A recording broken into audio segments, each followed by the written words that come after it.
Good morning everyone. कैसे हैं आप सभी लोग। आज हम देखने वाले हैं टेनिसन को, जो कि आपके एलटी ग्रेड के लिए बहुत ज्यादा इंपॉर्टेंट है। यहाँ से पीजीटी में, टीजीटी में, सॉरी पीजीटी में, एलटी ग्रेड में, ईएमआरएस में, मतलब जहां पर भी टेनिसन आपके सिलेबस में है, यहाँ से भर भर के एग्जाम में क्वेश्चंस आते हैं। तो आज इनकी बायोग्राफी को हम देखेंगे, साथ ही साथ इनके जो इंपॉर्टेंट वर्क है उसको भी देखेंगे कि कौन सा वर्क कब आया है और उसकी थीम क्या है। तो आइए चलिए इसको फटाफट से स्टार्ट कर लेते हैं।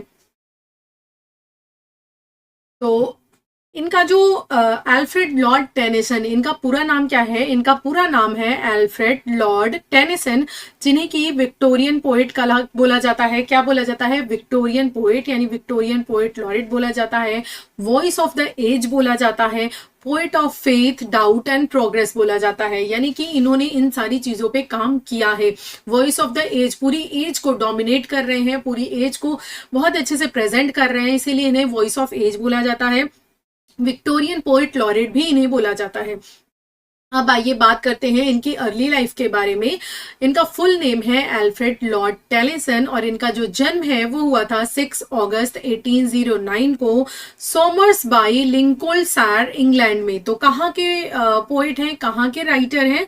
तो इंग्लैंड के हैं। ये आपको उनकी कंट्री जरूर पता होना चाहिए, क्योंकि यहाँ से एग्जाम में क्वेश्चन बनता है कि कहाँ से ये बिलोंग करते हैं, कैसे पोएट हैं। इनकी एज के बारे में डेफिनेटली पता होना चाहिए। जैसे आपसे पूछा जा सकता है कि विलियम शेक्सपियर किस एज से बिलोंग करते हैं, आपके ये शेली एंड किट्स जो हैं ये किस एज से बिलोंग करते हैं, या फिर आपके जो टेनिसन है अल्फ्रेड लॉर्ड टेनिसन, ये किस एज से बिलोंग करते हैं। तो इस तरह से क्वेश्चन आ सकता है, तो आपको उनकी एज भी पता होनी चाहिए।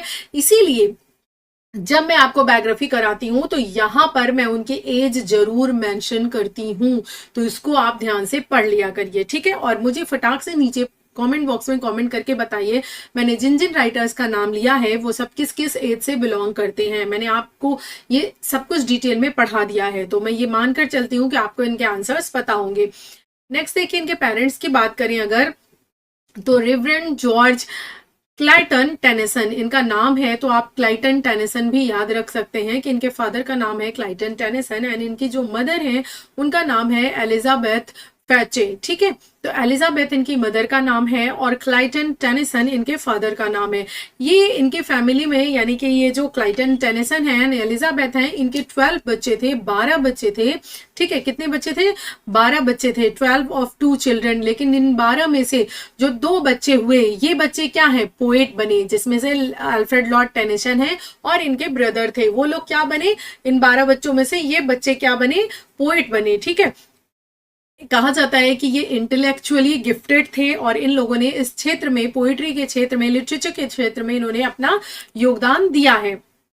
अब आइए बात करते हैं इनके एजुकेशन के बारे में कि इनकी एजुकेशन कहाँ हुई है। तो इनकी जो अर्ली एजुकेशन हुई है, early education at home by his father, इनके पिता के द्वारा, इनके फादर के द्वारा ही इनकी जो अर्ली एजुकेशन है वो घर पर ही करवाई गई है।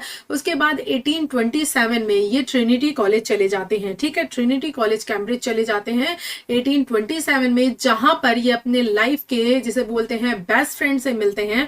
उनका नाम होता है ऑर्थर हेनरी हेलम। ऑर्थर हेनरी हेलम के लिए भी उन्होंने एक वर्क लिखा है, उनको डेडिकेट किया है, और वो वर्क इनका बहुत ज्यादा फेमस वर्क है, आपको पढ़ना भी है। तो मुझे उस वर्क का नाम आप मुझे कमेंट करके बताइए, आगे मैं आपको उसके बारे में इन्फॉर्म करने वाली हूँ। तो इनकी जो फ्रेंडशिप रही है वो लाइफ लॉन्ग फ्रेंडशिप रही है, इंस्पिरेशन रहा है इनका। और बाद में अल्फ्रेड लॉर्ड टेनिसन की जो एंगेजमेंट होती है वो, सॉरी ये क्या नाम है इनका यार, ऑथर हेनरी हेलम।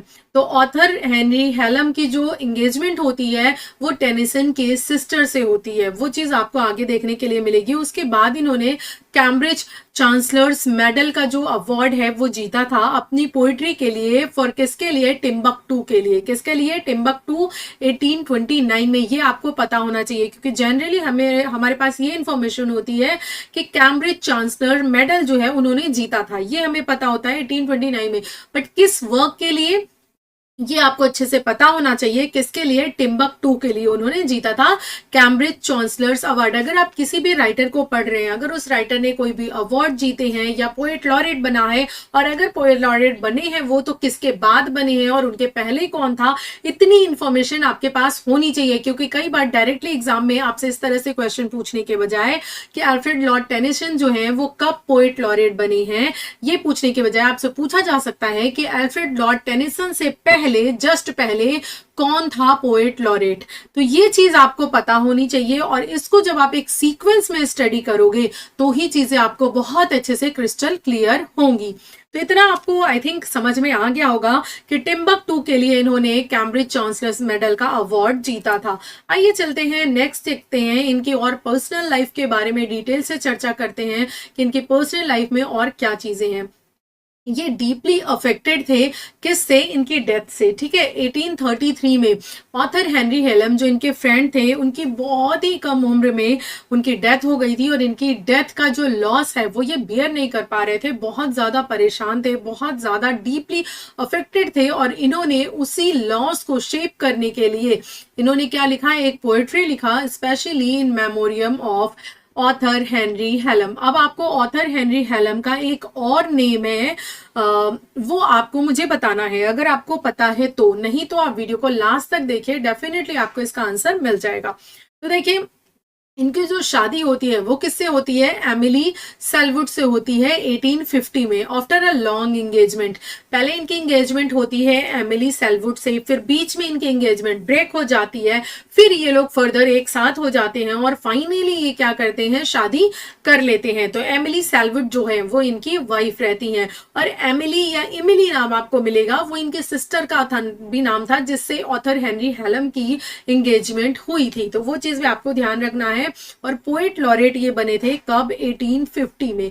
कब बने थे पोएट लॉरेट, 1850 में बने थे।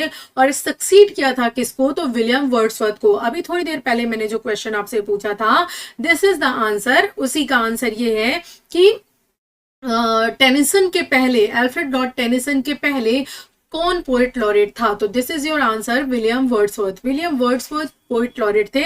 उसके बाद अल्फ्रेड लॉर्ड टेनिसन 1850 में पोएट लॉरेट बनते हैं, जब 1850 में विलियम वर्ड्सवर्थ की डेथ हो जाती है उसके बाद। तो चीजों को ऐसे कनेक्ट करके पढ़िए, एक सीक्वेंस में पढ़िए, तो चीजें आपको बहुत टाइम तक याद रहेंगी और भूलने के चांसेस बिल्कुल नहीं रहेंगे।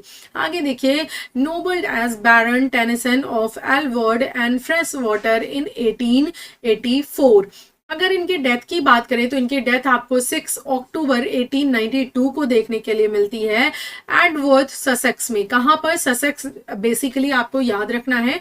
तो यहां पर इनकी क्या होती है, डेथ होती है, और इनको बरी किया जाता है वेस्टमिंस्टर अबे पोएट्स कॉर्नर में। ऐसे बहुत सारे राइटर्स, बहुत सारे पोएट्स आपको मिलेंगे जिनको की पोएट्स कॉर्नर में बरी किया गया है। तो this is also a important point, तो you have to remember this point. ठीक है, आइए आगे बढ़ते हैं और आगे देखते हैं हम क्या है। इससे पहले मैं आपसे एक क्वेश्चन पूछना चाहूंगी, माय डियर लर्नर, ये जो आपकी बायोग्राफी की सीरीज चल रही है, आपको कैसी लग रही है? क्या ये वे आपको अच्छा लग रहा है कि मैं आपको बायोग्राफी पूरा एक अलग से सेपरेट प्लेलिस्ट प्रोवाइड करा दे रही हूँ कि आप वहां पर देख पाओ? और अदरवाइज अगर आपको अगर कोई प्रॉब्लम है, आपको वर्क के साथ पढ़ना है, तो आप नीचे मुझे कॉमेंट करके बताइएगा कि मैम हमको ये वर्क के साथ चाहिए, तो मैं कंपाइल करके बायोग्राफी एंड जो वर्क है प्रिस्क्राइब्ड वर्क, उनको कंपाइल करके एक साथ वीडियो डाल दूंगी। ठीक है, और सेकंड चीज आपने मुझे कमेंट करके ये बतानी है कि अगला टॉपिक आप कौन सा चाहते हो, क्योंकि ऐसे तो मैं अपनी मर्जी से वीडियो बनाऊंगी जो मुझे इंपॉर्टेंट लगेगा या जो मुझे लगेगा कि आपको जानना चाहिए, लेकिन आपको किस चीज की डिमांड है ये मुझे नहीं पता चल पाएगा ना। तो इसके लिए आपको अपने फिंगर्स को थोड़ा सा ट्रबल करना पड़ेगा, और नीचे कॉमेंट करिए कि हाँ मैम मुझे ये वाला टॉपिक चाहिए, तो वो मैं कवर करा दूंगी। आज रात में आपको जो है फिगर ऑफ स्पीच जो है वो मिलने जा रहा है। फिगर ऑफ स्पीच जो है उसके प्रैक्टिस भी आपको मिलेंगे, एंड जो थ्योरी है वो ऑलरेडी आपको मिल गई है। तो इस तरह से चीजें जो है वो मैं करा रही हूँ, लेकिन अपने भी टॉपिक आप मुझे बता सकते हैं, जिससे कि क्या होगा, बहुत ईजी होगा कि मैं आपकी डिमांड के अकॉर्डिंग टॉपिक को पिक कर पाऊंगी। अब आइए इनके लिटरेरी कैरियर के बारे में बात करते हैं। तो इनका लिटरेरी कैरियर एंड कैरेक्टरिस्टिक के बारे में अगर बात करें तो leader of Victorian age of poetry. Victorian age of poetry का इन्हें क्या बोला जाता है, लीडर बोला जाता है। जैसे कि मैंने कहा, इन्होंने विक्टोरियन एज को डोमिनेट किया था, और जो भी राइटर अपनी एज को डोमिनेट करता है, उसकी एज उसके नाम से, या फिर आप कह सकते हैं कि उसमें उनका बहुत ही प्रोमिनेंट रोल होता है, उस नेम से उन्हें जाना जाता है। तो इन्हें विक्टोरियन एज का क्या बोला जाता है? लीडर बोला जाता है। Blending romantic imagination with Victorian moral seriousness, इन्होंने ब्लेंडिंग की है जो रोमांटिक इमेजिनेशन थी। जिस तरह से आपने रोमांटिक राइटर्स को देखा है, चाहे आप विलियम वर्ड्सवर्थ को उठा लीजिए, कॉलरिज को उठा लीजिए, शेली को उठा लीजिए, किट्स को उठा लीजिए, कितना बेहतरीन एग्जाम्पल उन्होंने इमेजिनेशन का प्रेजेंट किया है। तो उधर से आपको इमेजिनेशन समझ में आ जाएगी। और साथ ही साथ विक्टोरियन जो मॉरल सीरियसनेस थी, जो एक एथिक फॉलो किया जा रहा था, ठीक उन सारी चीजों की ब्लेंडिंग इन्होंने अपने वर्क्स में दिखाई है। Explored faith, doubt, love, loss and progress, इन सारी थीम्स पे इन्होंने बात की है, इन सारी थीम्स पे इन्होंने अपने वर्क लिखे हैं।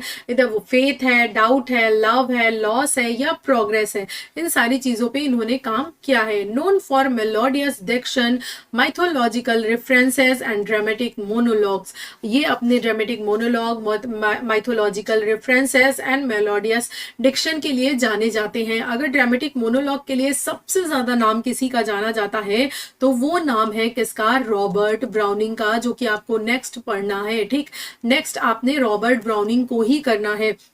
तो रॉबर्ट ब्राउनिंग का नाम ड्रामेटिक मोनोलॉग के लिए सबसे ज्यादा जाना जाता है। तो इस तरह से आपको इन सारी चीजों के लिए कौन दिखाई देगा? टेनिसन दिखाई देंगे।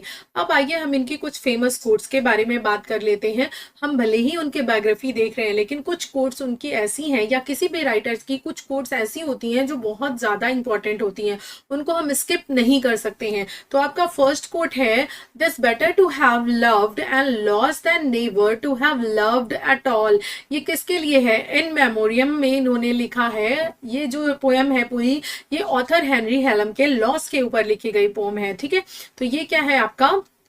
इन मेमोरियम की लाइन है। उसके बाद देखिए सेकंड है, there is not a reason why there but to do and die the charge of light brigade. ये भी लाइन कहाँ से ली गई है? ये line the charge of the light brigade से ली गई है। यूलिसीज इनका वर्क है, ऑलरेडी हमारे सिलेबस में गिवन है एंड हमने उसको कंप्लीट कर लिया है। तो मैं हर वीडियो में आपको यही बोलती हूँ कि अगर आपको पोएट्री सेक्शन कंप्लीट करना है तो I think you should go poetry playlist. ठीक, पोएट्री प्लेलिस्ट आपके प्लेलिस्ट में प्रोवाइडेड है एलटी पोएट्री के नाम से। आप वहां पर जाइए, 1 बाय 1 आपको पूरी की पूरी डिटेल जो है वो समरी मिल जाएगी, एक्सप्लेनेशन मिल जाएगा, और आपको फिगर ऑफ स्पीच मिल जाएगा। और पहले तो मैं एमसीक्यू भी ऐड कर दिया करती थी, लेकिन अभी जो है वो मैं एमसीक्यू सीरीज आपकी अलग से पूरी कराऊंगी। तो इस तरह से आप ये लाइंस दे सकते हैं, to strive, to seek, to find and not to yield. बहुत अच्छे से उसको मैंने एक्सप्लेन किया है, जाकर जरूर एक बार चेकआउट कर लीजिएगा। तो यूलिसीज जो है, यूलिसीज की ये लाइन है। नेक्स्ट है, crossing the bar, sunset and evening star and one clear call for me. ये क्या है? ये आपका क्रॉसिंग द बार से ली गई इंपॉर्टेंट लाइन है। ठीक है,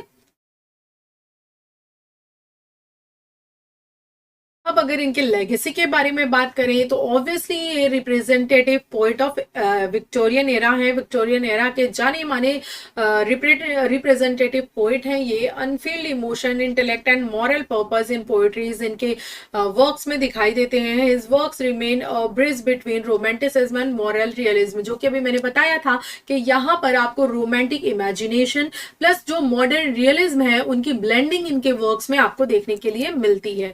ठीक है, अब आइए हम इनके कुछ और चीजें पहले इन शॉर्ट थोड़ा सा इनके बारे में जान लेते हैं, जो कि आप कह सकते हो वन लाइनर एक पॉइंट आपको पता होना चाहिए। अगर अल्फ्रेड लॉर्ड टेनिसन के बारे में बात की जाए तो इतनी नॉलेज बेसिकली आपसे ये होप की जाती है कि आपको पता हो। जैसे कि जो आपके अल्फ्रेड लॉर्ड टेनिसन है, is remembered as the poet laureate of Victorian England. Victorian England के पोएट लॉरेट जाने जाते हैं एंड ये फेमस है, famous for his musical language, reflective tone, deep exploration of love, faith and human destiny. इन चीजों के लिए ये जाने जाते हैं। तो इन शॉर्ट आपको जो टेनिसन के बारे में इतना पता होना ही होना चाहिए। अब आइए हम इनके इंपॉर्टेंट वर्क्स के बारे में चर्चा कर लेते हैं, लेकिन इससे पहले मैं आपको थोड़ा सा बताना चाहूंगी किसके बारे में, इन मेमोरियम से रिलेटेड। चलिए कोई बात नहीं, जब हम इन मेमोरियम पे पहुंचेंगे तब हम इसके बारे में देखेंगे। ठीक है, इससे पहले हम इन सारे वर्क्स को डील कर लेते हैं।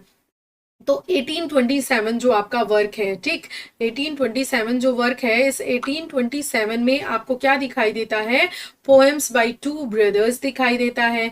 फिर 1830 में जो है वो इनकी पोम आती है चीफली लिरिकल। कौन सी पोम आती है, चीफली लिरिकल जो है वो पोम आती है, जो कि बहुत ज्यादा इंपॉर्टेंट है।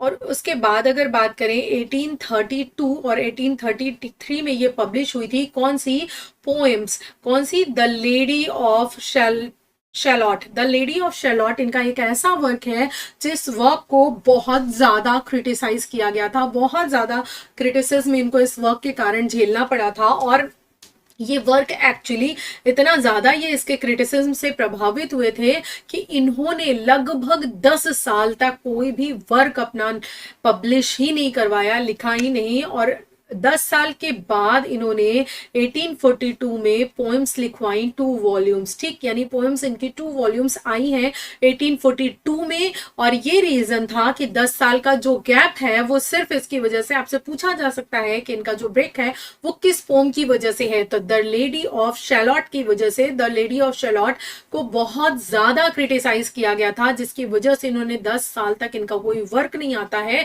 डायरेक्टली 10 साल के बाद 1842 में इनकी पोएम्स 2 वॉल्यूम दिखाई देती है। अब पोएम्स इन 2 वॉल्यूम और भी किसी का वर्क है, मैं पढ़ा चुकी हूं, नीचे कमेंट करके बताइए किसका वर्क है। नेक्स्ट 1847 में आता है द प्रिंसेस अ मेडले। कौन सा वर्क है, द प्रिंसेस अ मेडले इनका वर्क है। अब आइए बात करते हैं इन मेमोरियम की 1850 की। तो जो आपका इन मेमोरियम है 1850, इसके बारे में कुछ चीजें जो है वो जान लेते हैं। तो ये आपका क्या है, फर्स्ट तो आप इसके जॉनरा के बारे में जानिए कि ये क्या है। ये एक एलिजी है, जैसे कि आपको पता है कि ये ऑथर हेनरी हेलम का जो डेथ का लॉस है उस पर लिखी गई, उसकी ग्रीफ पर लिखी गई ये पोम है। तो ये क्या है, ये इसका जॉनरा क्या है, ये एलिजी है in memory of author Henry Hallam. अब हम आइए इसके बारे में और कुछ जानते हैं। जैसे कि अगर हम इसके बारे में बात करें तो इसको इन मेमोरियम को, ये टोटल जो है वो कितने 133 कैंटोज में, कितने 133 कैंटोज में लिखी गई है, यानी कि बहुत ही बड़ी पोएम है। और इसको इनको कंप्लीट करने में टोटल जो है वो 17 ईयर्स लग जाते हैं।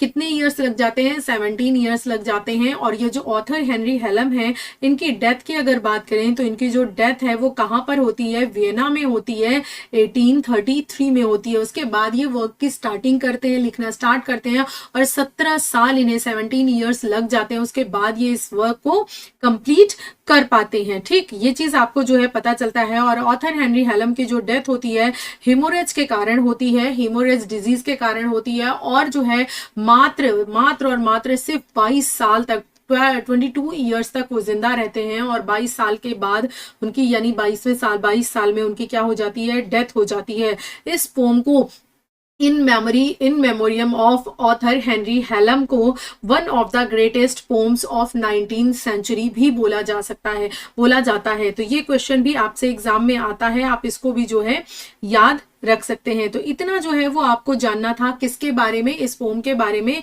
एक और पॉइंट अगर आप जान लीजिए तो ये जो पोम है in memory of author Henry Hallam, ये जो है आपका ABBA के राइम स्कीम में लिखी गई है। अगर आपसे पूछा जाए कि इसकी राइम स्कीम क्या है, RS, ओके, राइम स्कीम क्या है, तो वो है ABBA, स्ट्रेंजा ऑफ IM, एक मिनट क्या लिख रही हूँ, IAMBIC, ठीक, आइएम्बिक टेट्रा मीटर। तो ये आइएम्बिक टेट्रामीटर में लिखी गई है। और ये जो पोएम है in memory of author Henry Hallam, ये किसी की फेवरेट भी है। तो किसकी है, क्वीन विक्टोरिया की। आपसे क्वेश्चन पूछा जा सकता है कि क्वीन विक्टोरिया की फेवरेट पोएम कौन सी है, तो वो है in memory of author Henry Hallam. किसकी, क्वीन विक्टोरिया की फेवरेट पोएम है। तो ये चीज आपको पता होनी चाहिए, ठीक। तो इतनी सारी इंफॉर्मेशन आपको जो है वो इससे मिल गई। उसके बाद अगर हम बात करें तो नेक्स्ट 1850 में ही इनका एक और वर्क मिलता है, odd on the death of Duke of Wellington. ये भी वर्क, ये एक ओड है, जॉनरा से ये आपको 1850 में ही दिखाई देता है। उसके बाद 1855 में इनका वर्क आता है, कौन सा, मॉड। कौन सा वर्क आता है, मॉड एंड अदर पोएम्स आती हैं। फिर 1855 में the charge of light brigade work आता है। कौन सा, the charge of light brigade किट, ये वर्क देखने के लिए मिलता है। आइए हम आगे चलते हैं और आगे देखते हैं इसके बारे में। कुछ और वर्क आपको दिखाई देते हैं। आइडल्स ऑफ द किंग्स की फर्स्ट सीरीज जो है वो आपको 1859 में देखने के लिए मिलती है। 1864 में आता है Enoch Arden and other poems आती हैं। क्वीन मैरी जो कि इनका ड्रामा है, और ड्रामा है आप ध्यान रखेंगे इंपॉर्टेंट है, तो 1875 में वो आता है। नेक्स्ट है 1879 में हैरोल्ड, ये भी एक ड्रामा है, आपको देखने के लिए मिलता है। 1880 में जो है बैलेट्स एंड अदर पोम्स देखने के लिए मिलती हैं। बैकेट, ये भी एक ड्रामा है, ये आपको कब मिलता है? 1884 में मिलता है। नेक्स्ट 1885 में इनका टाइरेसिस मिलता है देखने के लिए। 1889 में डिमीटर एंड अदर पोएम्स मिलती हैं। नेक्स्ट 1892 में the death of alone and Akbar's dream and other poems, ये इनके इंपॉर्टेंट कुछ पोएम्स रही हैं जिनके बारे में जानना आपके लिए बहुत ज़्यादा इंपॉर्टेंट था, इसको जाना जाता है। और एक चीज़ और, हमने ये जो अभी पीछे पोएम देखी थी जो कि 1850 में थी आपकी, क्या, इन मेमोरियम ऑफ ऑथर हेनरी हेलम, हमने ये देखी थी ना। तो इसका एक और टाइटल है जो कि इसका ओरिजिनल टाइटल बोला जाता है, उसका नाम भी जो है वो हमें पता होना चाहिए। The way of the soul, क्या नाम है? The way of the soul, ये भी आपको पता होना चाहिए कि the way of the soul किसका ओरिजिनल टाइटल है, तो in memoriam of author Henry Hallam का ओरिजिनल टाइटल है ये the way of the soul. बहुत ही इंपॉर्टेंट है, इतनी इंफॉर्मेशन अगर आपके पास है तो आप ये जान लीजिए कि आपसे एग्जाम में जो है वो इससे अगर क्वेश्चन आता है, टेनिसन की बायोग्राफी एंड वर्क से रिलेटेड क्वेश्चन आता है आपके एलटी में या पीजीटी में, किसी भी ईएमआरएस किसी भी एग्जाम में, तो डेफिनेटली आप यहां से उसको कर पाओगे। बहुत ही डिटेल में बहुत अच्छे से चीजें जो है वो आपको करवा दी गई हैं। एक छोटा सा फैक्ट और बताना चाहूंगी कि इनका जो है, इनके डेथ बेड से, इनकी जो डेथ बेड है, इनके डेथ बेड से एक वर्क मिलता है, किसका मिलता है? विलियम शेक्सपियर का। कौन सा वर्क मिलता है? सिम्बेलिन। कौन सा वर्क मिलता है? सिम्बेलिन मिलता है, या आपको जो है जानना चाहिए। और इनको जो है वो बरी किया गया था, आपको बताया ही मैंने, कहा वेस्टमिंस्टर एबे पोएट्स कॉर्नर में, और यहाँ पर किसके बगल में? रॉबर्ट ब्राउनिंग के बगल में। तो हालांकि ये नहीं, लेकिन ये चीज इंपॉर्टेंट है कि इनके डेथ बेड से किसका वर्क मिला था, आपसे एग्जाम में पूछा जा सकता है। तो विलियम शेक्सपियर का सिम्बेलिन जो है वो इनके डेथ बेड से जो है वो मिला था।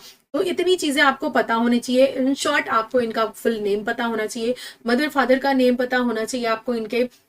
इनको जो 2 अवार्ड्स मिले हैं, एक 1829 में जो मिला है gold medal, chancellor's gold medal, वो आपको पता होना चाहिए। 1850 में ये पोएट लॉरेट बने थे, वो चीज आपको पता होनी चाहिए। इनको जो फेमस वर्क है, एक और इन्होंने लिखा है ब्रेक ब्रेक ब्रेक, वो भी हमने पढ़ा है। टेनिसन का ब्रेक ब्रेक ब्रेक आपने एलटी के सिलेबस में ही पढ़ा है, तो वो भी इन्हीं पे है। तो ये सारे इनके जो फेमस वर्क हैं, चाहे वो इन मेमोरी ऑफ ऑथर हेलम का है, ठीक, या ब्रेक ब्रेक ब्रेक है, या और भी जो इंपॉर्टेंट वर्क मैंने आपको बताए हैं वो आपको पता होने चाहिए इनके बारे में। और इनके डेथ बेड से कौन सा वर्क किस राइटर का मिला है वो चीज पता होना चाहिए।